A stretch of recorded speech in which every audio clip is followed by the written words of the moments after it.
The Imitation of Christ, Book 1, Chapter 1, of the Contempt of the Vanities of the World.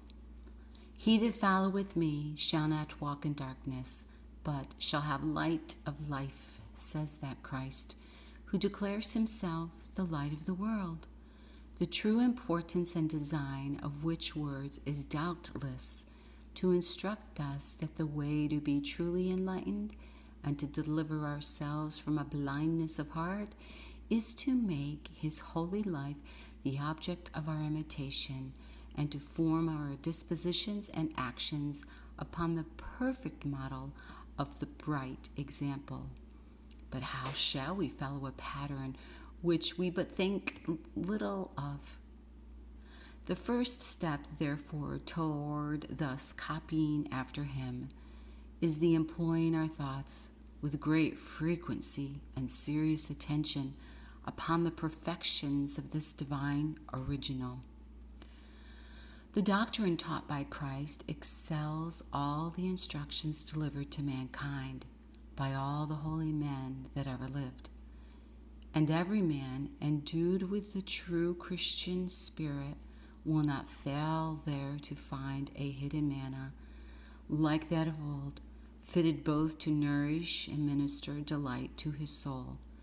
The true account, then, why men hear the gospel without any sensible relish or eager desire is that they are not endued with the Spirit of Christ.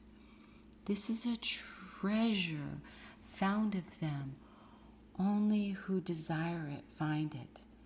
And a man must resolve and endeavor to form his whole conversation upon the principles of that doctrine before he can attain it to a full understanding of its excellence and feel an inward satisfaction in the study of it.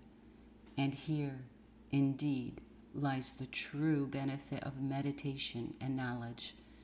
For without this, how poor and unprofitable a thing is speculation. What is a man the better for entering into the sublime mysteries of the Trinity and being able to dispute nicely upon that admirable union, if in the meanwhile he want that meekness and humility without which he must needs lie under the displeasure of the Trinity?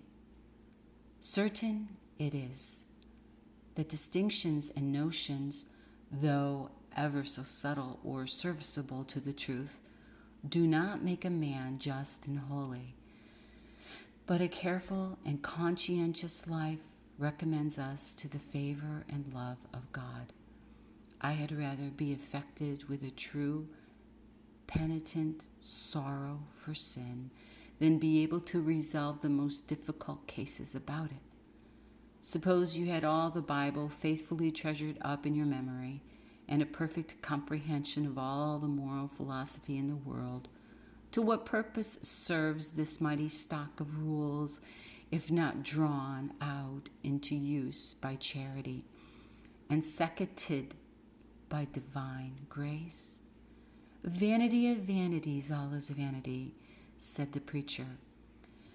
And his observation admits of the single exception taken notice of in the conclusion of his book, Love God and Keep His Commandments, for this is the whole of man. He who would approve himself wise and good earnest must first, by the just contempt of this world, raise himself up to the desires and endeavors after the kingdom of heaven. Vanity, most certainly it is, with great solicitude to seek and place our hope and confidence in riches which are sure to perish. Vanity, to cherish our ambition and strive by all possible means to attain a high, honorable station. Vanity, to indulge the desires of the flesh and court those pleasures which draw after them grievous and lasting pains. Vanity, most exquisite, to be infinitely concerned for living long and perfectly indifferent, or but coldly affected concerning living well. Vanity, most fatal and stupid, to determine our thoughts and cares to this life, present, and never look forward to that which is to come. To dote upon things that fly swiftly from us, and cling fast about imaginary and transitory delights, while we suffer ourselves by these to be detained and diverted from the pursuit of substantial and eternal joys.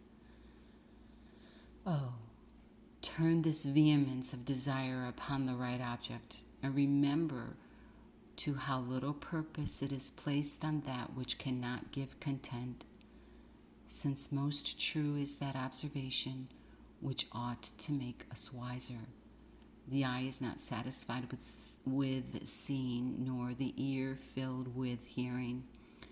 Use then thy utmost diligence to wean thy soul from the love of the things that are seen, and set thy affections on things that are not seen. For be assured, they that who follow their own sensual appetites do lose not only their labor and expectation, but also their innocence and purity, the peace of their own conscience, and the favor of the Almighty God.